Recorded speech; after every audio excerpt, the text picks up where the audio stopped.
지표면이 감춘 거대한 불덩어리. 그 열기를 견딜 수 있는 건 많지 않다. 땅속 깊은 곳에서 솟구쳐 오르며 불덩어리는 존재를 드러낸다. 땅 밑에 숨은 그 불덩어리를 제어하는 건 과학자들의 오랜 꿈이었다. 과학자들은 이걸 이렇게 바꾸고 싶어 했다. 그리고 지금 미국의 캘리포니아와 프랑스의 라인 계곡, 북대서양에 자리 잡은 섬나라에서 그 오랜 꿈은 현실이 돼가고 있다. 전 세계가 활용할 수 있는 재생 에너지가 될 가능성도 높습니다. 환경오염을 유발하는 발전소를 역사 유물로 만들 수 있는 그린 에너지. 지열 발전의 최전선으로 가보자.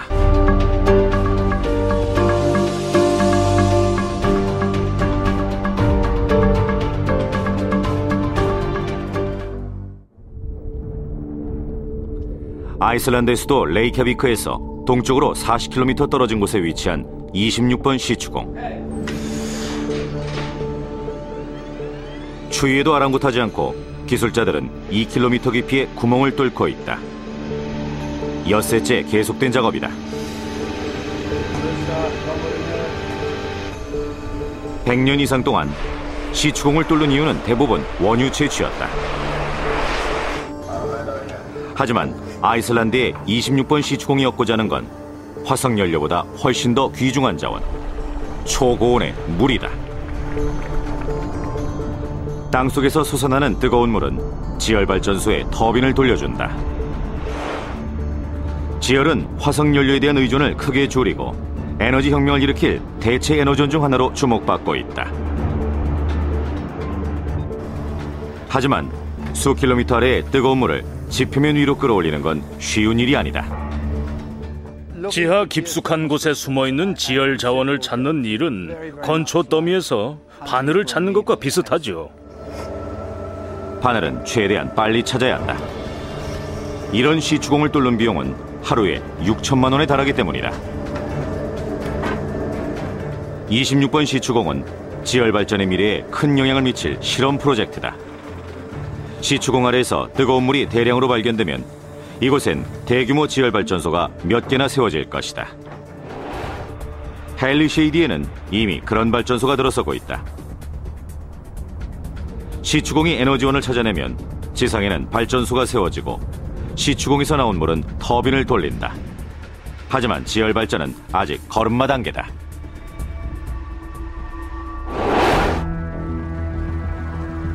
지표면에서 수십 킬로미터를 내려가면 맨틀층이 나온다. 온도는 최소 1000도. 엄청난 고온에 녹아버린 바위는 지하수를 데우고 지하수는 주전자 속의 물처럼 끓어오른다. 그 뜨거운 물이 출구를 찾아내면 간헐천이나 분기공이 생기고 마그마가 지표면으로 솟구쳐 오를 때는 화산 폭발이 일어난다.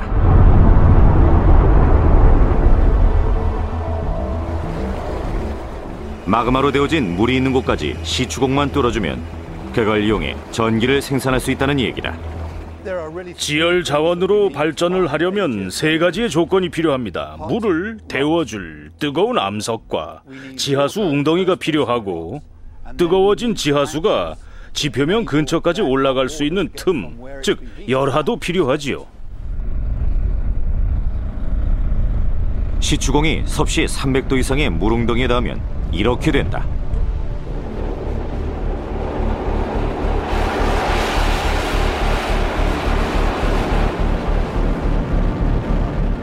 엄청난 양의 수증기가 솟아오르는 것이다.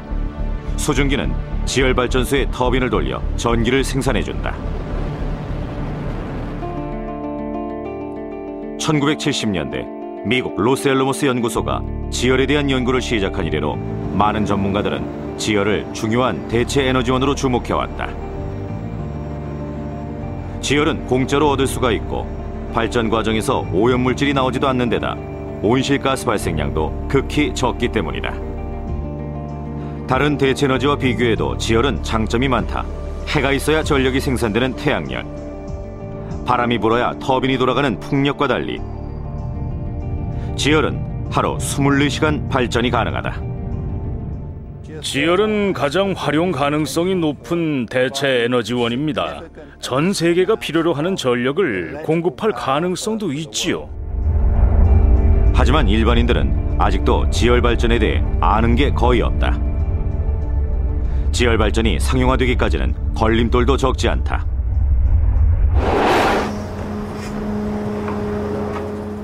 아이슬란드의 26번 시추공에선 나쁜 소식이 올라왔다. 지열 발전의 세 번째 조건은 열화인데 땅속에서 채취한 암석 샘플이 여기에 문제가 있음을 보여준 것이다.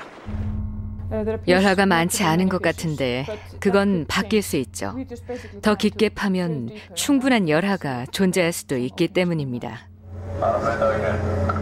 26번 시추공의 성공 여부는 아직 알 수 없지만 아이슬란드는 가장 개발하기 쉬운 지열 자원을 가진 나라 중 하나다. 세계에서 가장 불안정한 곳 중 하나로 꼽히는 대서양 중앙해령 위에 앉아있기 때문이다. 대서양 중앙해령은 북아메리카판과 유라시아판 사이 길이 6,500km에 달하는 거대한 열화라고 볼 수 있다. 두 지각판은 매년 2.5cm씩 멀어지고 있다. 마그마가 지표면 근처까지 올라와 있어 지열 개발이 쉬운 곳이다.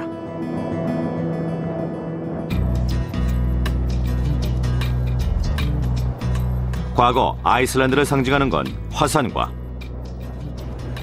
빙하, 가수 겸 영화배우인 비요크였다. 하지만 이제 아이슬란드는 새로운 별명을 얻었다. 친환경지수 세계 1위 국가다. 아이슬란드에서는 석유나 석탄 발전소를 찾아보기 힘들다.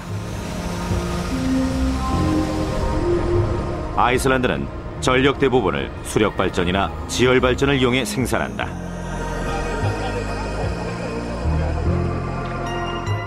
이곳 가정의 90% 정도가 지열을 이용해 난방을 하고 있다. 지구에서 제일 추운 나라 중 하나지만 아이슬란드 사람들이 내는 전기요금은 다른 북유럽 국가들에 비해 적다. 지열 발전은 저렴하다. 게다가 어렵지도 않다. 레이캬비크 사람들은 온수기가 필요 없다. 수도꼭지를 틀기만 하면 27km 떨어진 발전소에서 뜨거운 물이 밀려오기 때문이다. 아이슬란드는 40년 연구 끝에 뜨거운 지하수를 레이캬비크에 공급할 수 있었습니다. 그리고 세계에서 제일 깨끗한 나라로 인정받았죠. 아이슬란드의 지열 이용은 가정집에서 끝나지 않는다.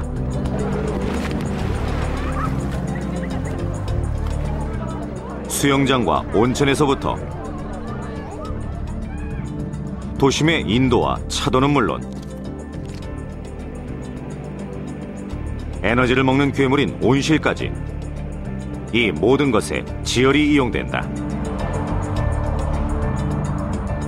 전력 수요 증가에 맞춰 아이슬란드의 레이캬비크 에너지는 헬리쉐이디에 대규모 지열 발전소를 짓고 있다.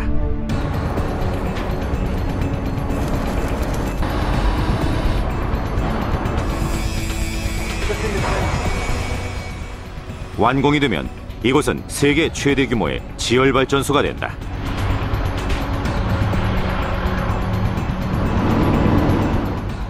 (9만) 가구의 전력을 공급할 수 있는 헬리쉐이디 발전소는 아이슬란드뿐만 아니라 전 세계 지열 발전의 본보기가 될 전망이다. 지열 발전은 온실가스나 오염물질을 거의 배출하지 않으며 재생에너지원만을 이용해 전기를 생산한다.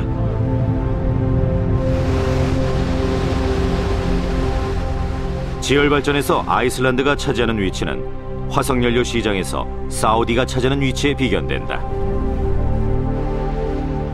전 세계 모든 나라가 아이슬란드처럼 지열을 개발한다면 석탄과 석유, 원자력 발전소는 역사 속의 유물이 될 것이다. 어느 나라에나 도움이 될 겁니다. 제 말이 믿어지지 않으면 레이캬비크에서 며칠만 지내보세요. 지열이 매우 안정적이고 친환경적이며 저렴한 에너지원인 걸 알게 될 겁니다. 하지만 지열 발전엔 문제가 있다. 첫째, 모든 나라에 화산이 있는 건 아니다. 햇빛이 비치지 않는 나라, 바람이 불지 않는 나라는 없다.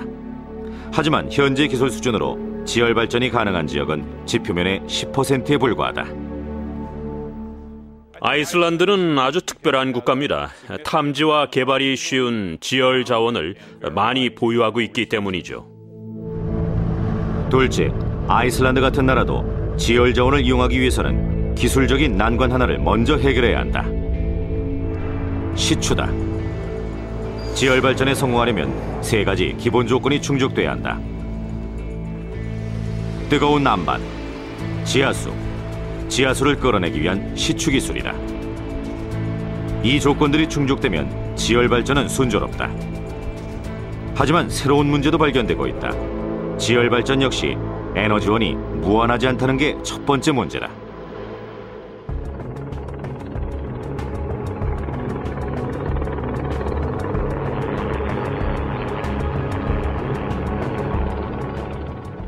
미국 샌프란시스코에서 120km 떨어진 캘리포니아 북부의 산악지대. 간헐천들이 솟아나는 이곳은 세계 최대 지열자원 매장지 중 하나다.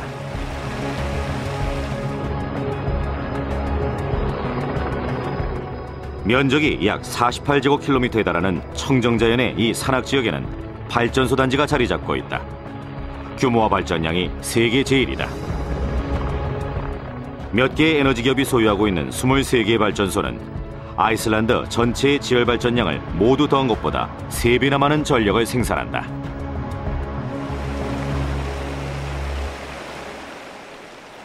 가이저스란 이름의 이 지열 발전소 단지는 산안드레아스 단층선 위에 자리 잡고 있다.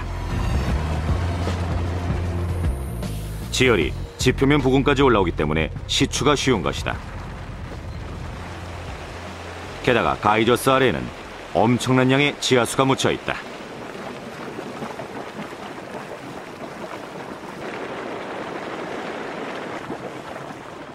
가이저스 주변에는 지열 자원이 풍부합니다. 보시다시피 간헐천, 분기공이 있고 바닥은 손대기 힘들 만큼 뜨겁지요. 하지만 시추 전에는 엄청난 지하수가 있다는 걸 알 수 없었지요. 마그마로 데워진 지하수를 이용하는 아이슬란드와는 달리 가이저스는 수증기로 전기를 생산한다. 시추공은 300개가 넘는다.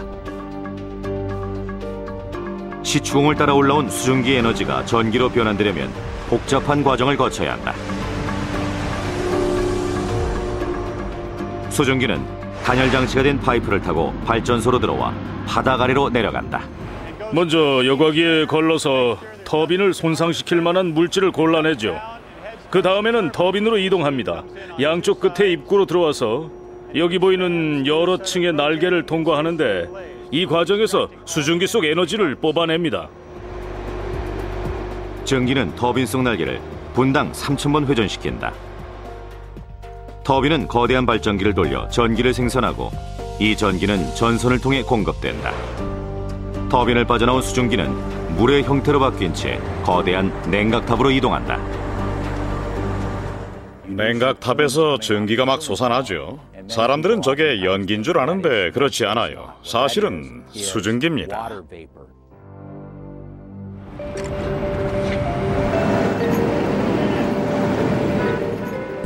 일반인들과 민영기업들이 지열 발전에 관심을 갖게 된 계기는 1970년대에 발생한 석유 파동이었다. 지열은 미지의 에너지원이었다. 하지만 1980년대 가이저스는 23개 발전소에서 2100메가와트의 전력을 생산했다. 지열 발전량으로는 세계 최대 규모이자 원자력 발전소 2곳의 발전량과 맞먹는 전력이었고 샌프란시스코의 전력 소비량보다 많은 양이었다. 가이저스 입지는 완벽했다. 뜨거운 암석, 충분한 지하수, 지표면과의 거리도 가까웠다. 하지만 1980년대 중반 예상치 못한 문제가 가이저스에 닥쳐온다. 시추공에서 나오는 수증기가 줄어든 것이다. 물이 고갈될 수 있다는 걸 예상치 못했어요. 당연히 예상했어야 할 일이지만 그땐 예상을 못했죠. 물은 어디로 사라졌을까? 가이저스에선 매일 수백만 리터의 수증기가 물로 응축돼 냉각탑을 통과했다. 그 물의 일부는 땅으로 돌아갔지만 80%는 공기 중으로 증발했다. 지하수는 10년 만에 크게 줄어들었고 시추공에서 나오는 수증기는 40%나 줄어 발전소를 재정적으로 위협했다. 하지만 외부 전문가들은 이런 현상에 놀라지 않았다. 사실 대다수 지열자원 전문가들은 뜨거운 지하수가 줄어들 거라는 걸 예측했습니다. 지하수는 무한한 자원이 아니죠. 수천 년 동안 고인 지하수는 급속히 수증기로 변했고 지하수가 자연적으로 보충되는 데는 긴 시간이 필요했다. 가이저스에 참여했던 기업들은 지열이 태양열이나 풍력과 크게 다르다는 걸 깨닫는다. 고갈 위험이 있었던 것이다. 그 회사들은 비슷한 시기에 가이저스에서 나가기로 결정했어요. 하지만 한 회사는 수익성이 떨어지는 발전소들을 사들이기로 결정한다. 1999년까지 캘파인 코퍼레이션은 가이저스의 발전소 23곳 중 19개를 매입해 업계를 놀라게 했다. 시추공에 생명을 불어넣을 방법이 있었기 때문이다. 유정에서는 불가능한 방법이었다. 뜨거운 암석층은 사라진 게 아니었다. 외부의 물을 지하 저수지에 넣어주면 다시 대량의 수증기가 솟아날 거란 얘기였다.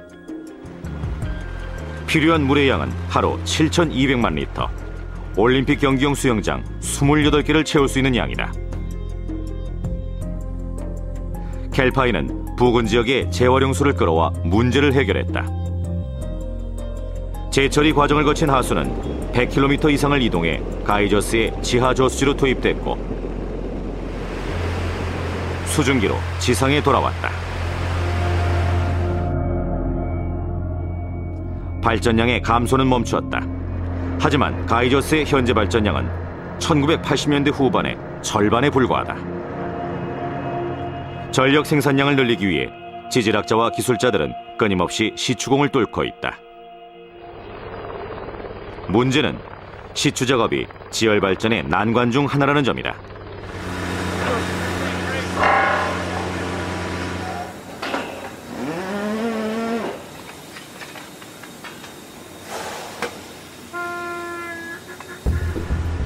가이저스 지열발전단지의 한쪽 모퉁이에서 캘파인 기술자들이 3km 깊이의 시추공을 뚫고 있다. 시추용 기기는 대부분 화석연료인 디젤유로 가동된다. 시추가 성공하면 인근 발전소의 발전량은 3메가와트가 난다. 3,000가구가 사용할 수 있는 전력이다. 하지만 시추공에 넣은 금속관의 한쪽 부분이 깨지며 작업은 중단되고 만다. 기술자들은 시추공을 막고 있는 암석 조각을 제거해야 한다. 암석 조각을 제거하지 않으면 시추공이 막혀서 금속관을 더 깊이 박는 게 불가능하죠. 시추팀은 1.5km 길이의 금속관을 다시 끌어올리기 시작한다. 이 작업도 쉬운 게 아니다.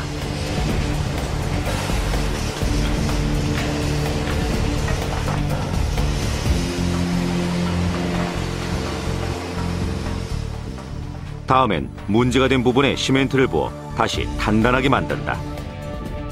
몇 시간 후 시멘트가 마르면 새로 구멍을 파고 금속관을 넣기 위해서다. 시추공의 붕괴나 시추 지점 선정 실패, 막대한 시추 비용 등은 지열 발전의 대표적인 장애물이다.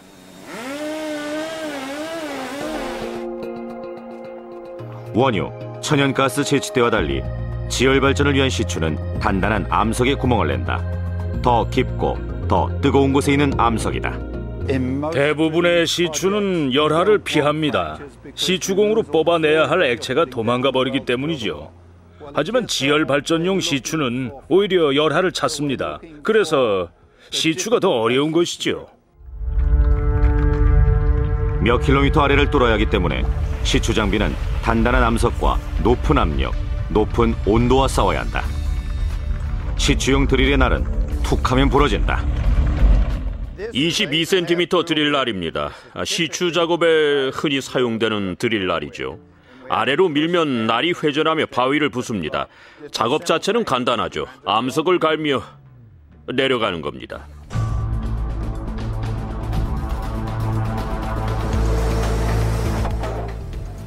시멘트가 완전히 마르자 시추팀은 새 안반이 나왔을 때처럼 구멍을 뚫는다. 구멍을 뚫은 뒤엔 드릴을 꺼내고 마무리 작업을 하죠. 작업장엔 다시 생기가 돈다. 몇 시간 후 드릴 끝에 부착된 센서에서 신호가 전달된다. 온도가 급상승했다는 신호다. 수증기층이 바로 아래에 있는 듯하다. Steam will come. Green energy. 드릴은 마지막 박차를 가한다. 이전에 뚫은 작은 틈에서 약간의 수증기가 나온다. 그리고 잠시 후 본격적인 분출이 시작된다. 기술자들은 재빨리 시추공을 막는다.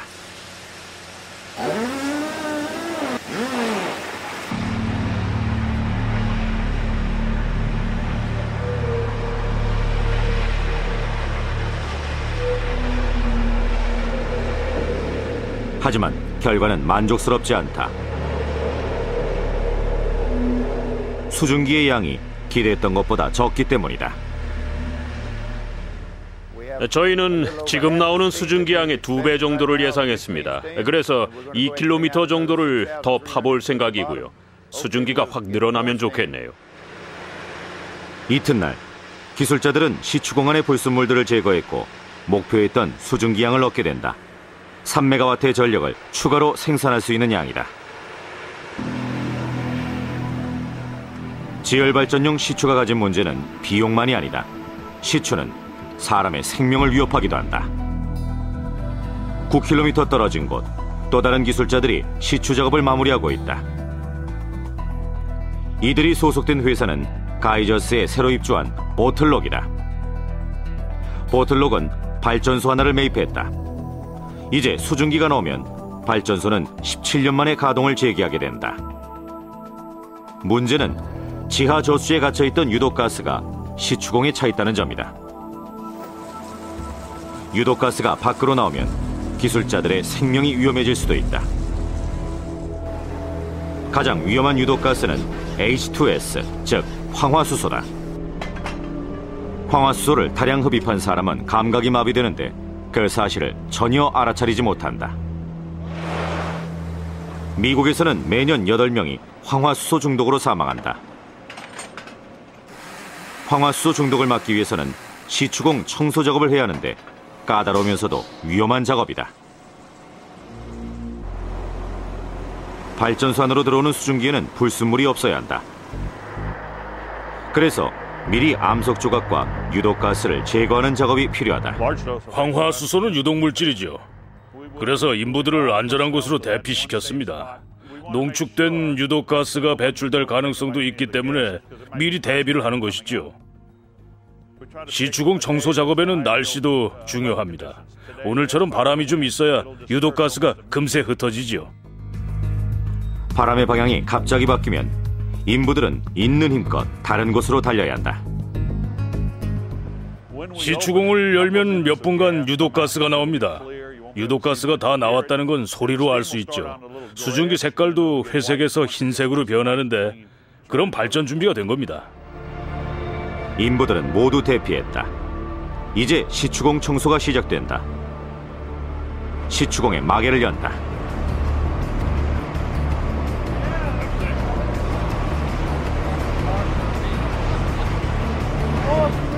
황화수소 등의 불순물이 포함된 수증기는 30m 높이로 솟아오른다.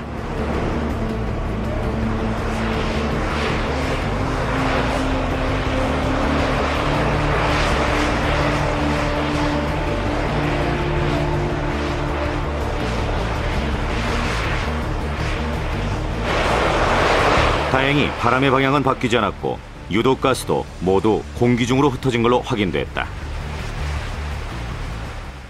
잘 끝났습니다. 빨리 끝난 편이고요. 15분에서 20분 정도 수증기를 흘려보냈죠.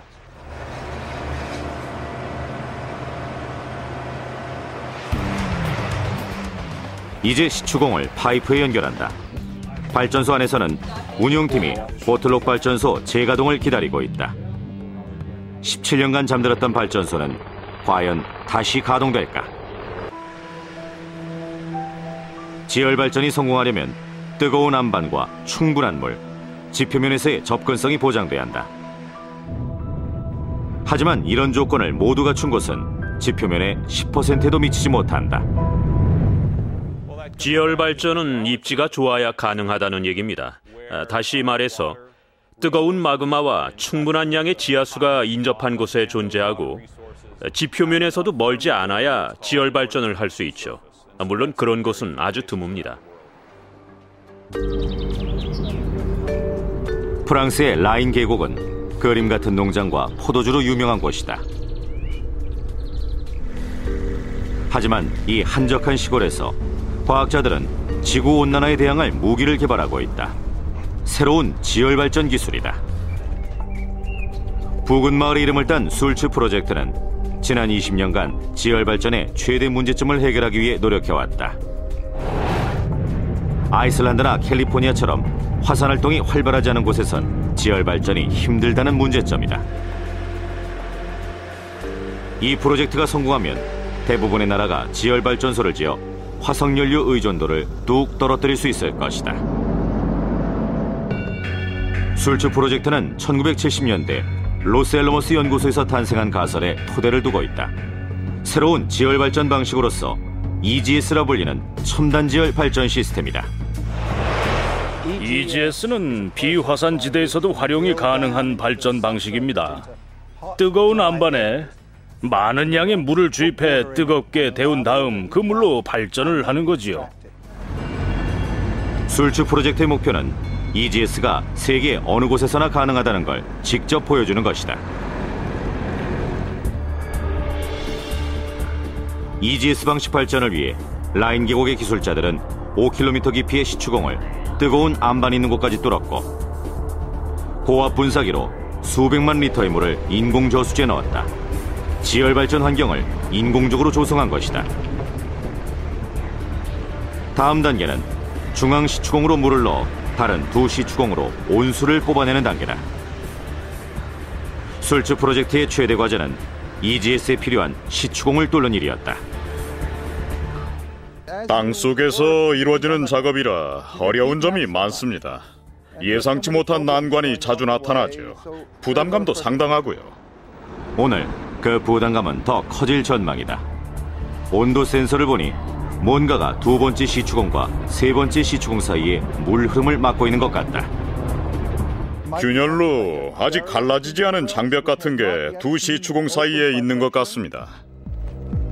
시추공이 연결되지 않으면 전력이 기대치의 반밖에 생산되지 않아 EGS의 유효성에 의문이 제기될 것이다. 물 흐름을 막는 게 뭔지 빨리 알아내야 한다. 지진파 관측 장비를 이용해서 문제가 뭔지 알아볼 생각입니다. 사실은 이미 조사가 진행되고 있지요. 과학자들이 이용하는 지진 관측 장비는 수증기다.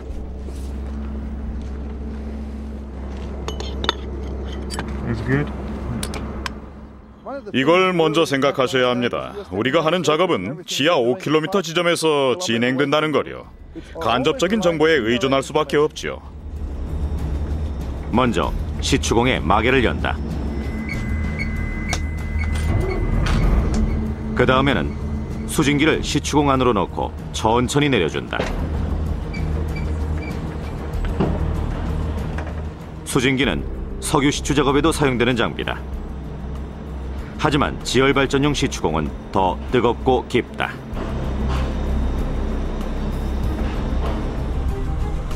다른 기술자들은 두 대의 특수한 트럭을 약속된 자리에 고정시킨다. 시추공 북쪽 5km와 남쪽 5km 지점이다. 22톤이나 나가는 이 트럭은 진동을 일으킨다. 트럭에서 진동을 보내면 수증기는 진동을 전기 신호로 바꾸고 이를 통해 장애물에 대한 정보를 준다. 수증기는 음파 탐지기와 비슷하다. 충격파를 기록해 장애물의 성질을 알려주기 때문이다. 장애물이 어떤 물질로 이루어져 있는지 알아보는 거죠.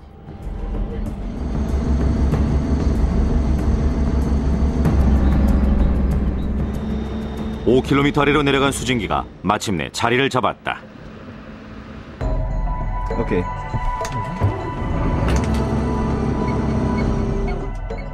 본격적인 관측이 시작된다. 5km 떨어진 곳에선 트럭들이 진동을 일으킨다.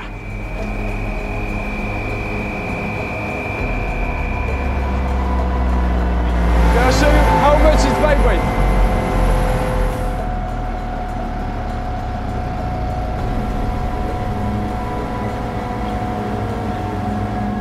그리고 1분 뒤 아무것도 없다. 수증기가 작동하지 않은 것이다. 수증기는 EGS 시추공 내부의 고온을 견디지 못했다. 고온 때문에 실패한 것 같습니다. 180도 고온에 서너 시간이나 들어가 있었죠. 그래서 전자기기들이 고장났어요.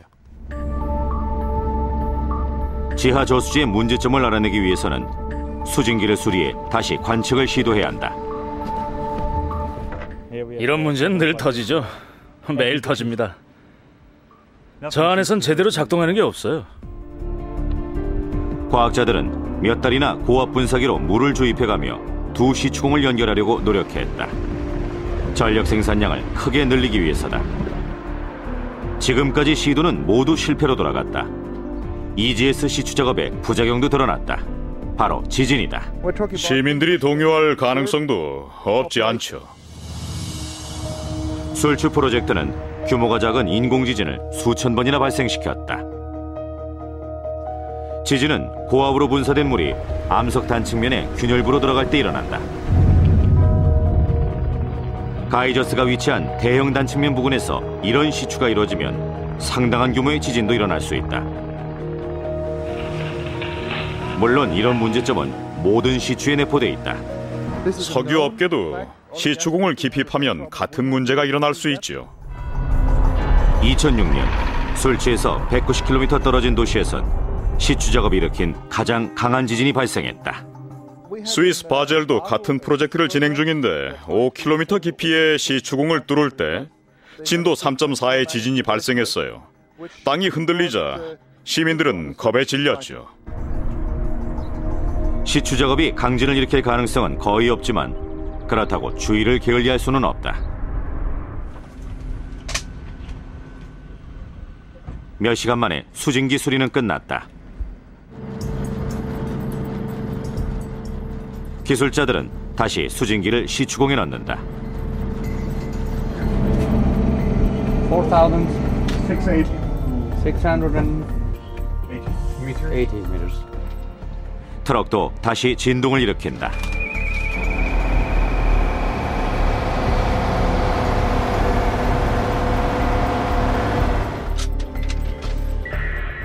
이번엔 관측 결과가 곧바로 나왔다.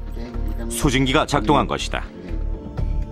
From all this recording, we can use that part, which is usable. 두 시추공 사이가 막혀 있는 건 확인됐지만 막고 있는 게 뭔지는 알 수가 없다. 수수께끼는 아직도 풀리지 않았다. 두 시추공 사이의 장벽이 제거되지 않으면 술취의 전력 생산량은 기대했던 것보다 크게 적을 수밖에 없다. 프로젝트의 실패는 EGS 방식 지열 발전에 대한 불신으로 이어질지도 모른다. 술취 프로젝트의 성공 여부를 판단하는 건 아직 시기상조다. 하지만 프로젝트에 참여한 과학자들은 지표면의 절반이 넘는 곳에서 지열 발전이 가능하다는 걸 보여주었다.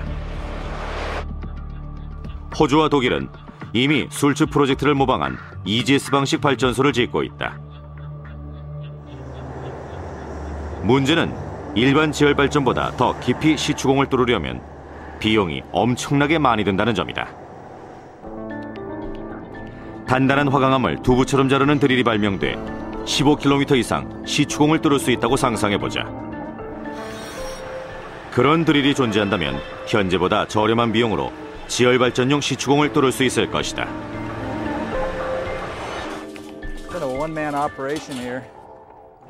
미국 캘리포니아주 북부의 한 창고. 세상에 거의 알려지지 않은 이 작은 실험실은 그런 드릴을 꿈꾸고 있다. 잠시 후 포터 드릴링의 사장인 제레드 포터는 모두가 불가능하다고 여겼던 일을 직접 보여준다. 몇 분 만에 0.5톤짜리 화강암에 구멍을 내는 일이다. 정말 단단한 바위입니다. 기존의 드릴로 화강암에 구멍을 내려면 시간도 많이 걸리고 드릴 날도 많이 상하죠.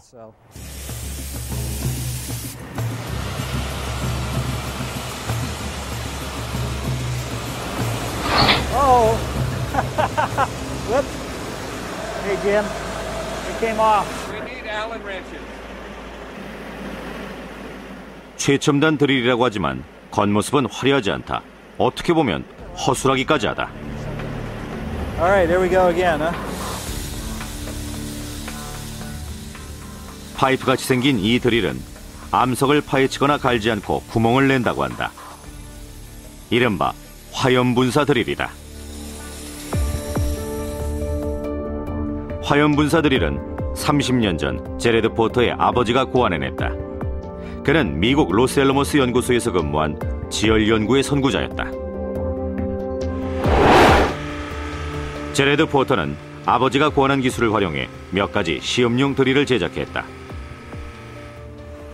화염분사 드릴이 성공하면 지열 발전의 가장 큰 장애물 중 하나가 제거된다. 그럼 화석연료에 대한 의존도 크게 줄어들 것이다. 1시간에 30m를 뚫을 수 있는 기술입니다. 기존 드릴보다 10배나 빠른 데다 암석과 접촉하지 않기 때문에 날이 부러지지도 않죠. 이제 포터는 시험용 드릴의 성능을 입증해야 한다. 성능 시험 준비는 끝났다. 수소기체가 드릴에 주입된다. 이제 드릴 끝은 용암보다 뜨거운 1800도로 달궈질 것이다. 잘 보이지는 않지만 드릴 끝에선 거센 불꽃이 솟아나와 화강암 표면을 강타하고 있다. 작은 암석 조각들이 사방으로 튀어오르기 시작한다. 초고온의 불꽃은 암석 속 광물질 구조를 붕괴시킨다.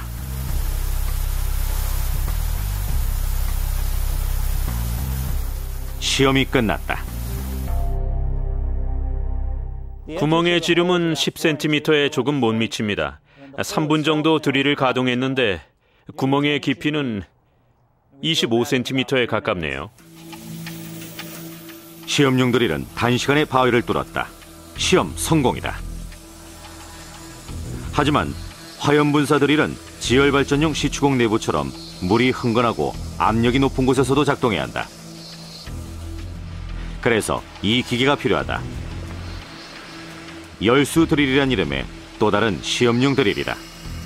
열수 드릴은 깊은 땅속 습도와 압력이 높은 환경을 재현했다. 열수 드릴을 이용하면 30cm 지름의 시추공을 10에서 15km 깊이까지 뚫을 수 있습니다. 꿈 같은 얘기죠. Okay, Jim. Let's see. Go ahead and give us some juice there.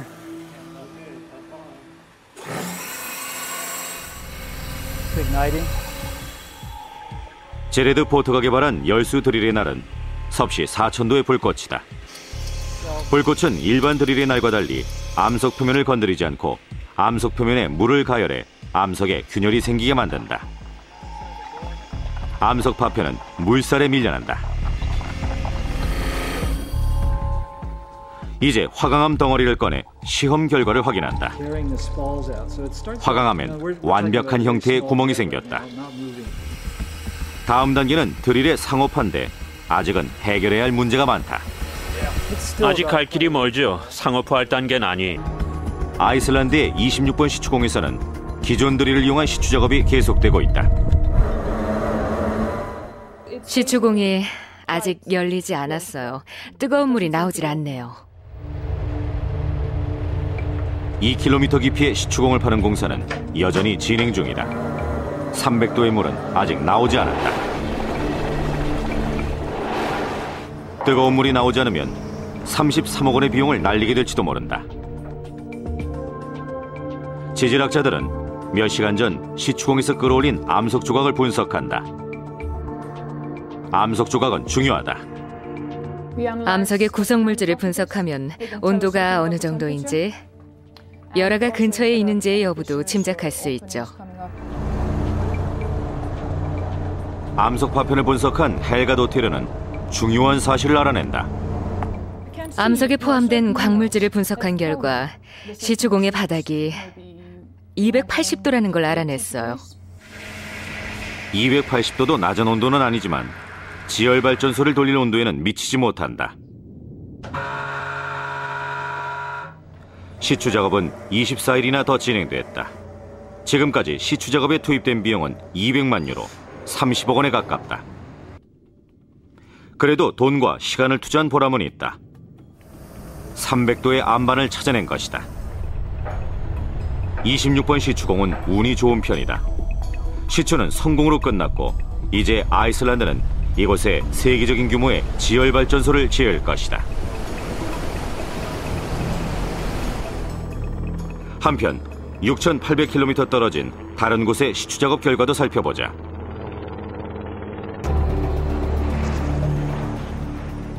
캘리포니아의 지열 발전단지에 새로 입주한 보틀록은 시추공을 뚫고 수증기 속의 불순물을 제거했다.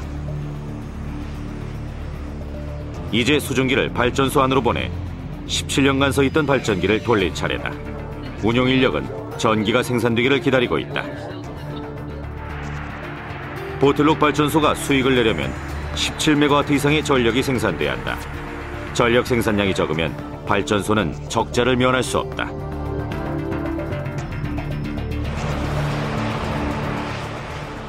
(1km) 길이의 파이프를 통과한 수증기가 발전소 터빈에 가라앉는다. 17년 만에 처음으로 터빈이 돌기 시작한다. 현재 터빈의 회전 속도는 분당 600회 정도입니다. 하지만 잠시 후 본격적으로 터빈이 달아오르면 수증기 양을 늘려줄 건데, 그럼 최고 속도인 분당 3600회 정도를 회전하게 되죠. 수증기는 충분한 동력을 제공하고 있다. 터빈이 돌아가면 발전기도 돌아간다. 운영기술자들은 계기판을 주시한다. 그런데 뭔가가 이상하다. 전기 생산량이 0이다. 계기판이 가리키는 건 분명하다. 발전기는 돌아도 전기는 생산되지 않는 것이다. 전기가 생산되지 않으면 문제가 발생할 수 있다. 이렇게 빠른 속도로 터빈이 돌면 터빈 날개에 무리가 가게 됩니다. 잘못하면 날개가 부서질 수도 있어요. 터빈을 교체하는 데는 몇 달이 걸린다. 수십억 원의 손실도 발생할 수밖에 없다. 기술자들은 재빨리 사태 수습에 나선다. 꿈을 대다가는 터빈이 부서질지도 모른다. 터빈을 분리시켰습니다. 이제 터빈의 회전은 완전히 멈췄어요. 최악의 사태는 가까스로 면했다. 이제 문제점을 찾아내야 한다. 통제실 기술자들은 대부분 영문을 몰라 머리를 긁고 있습니다. 넘어야 할 산은 이곳에서도 발견됐다. 대부분의 설명서는 일본어를 영어로 번역한 겁니다. 번역 과정에서 몇 가지 착오가 있었던 것 같습니다.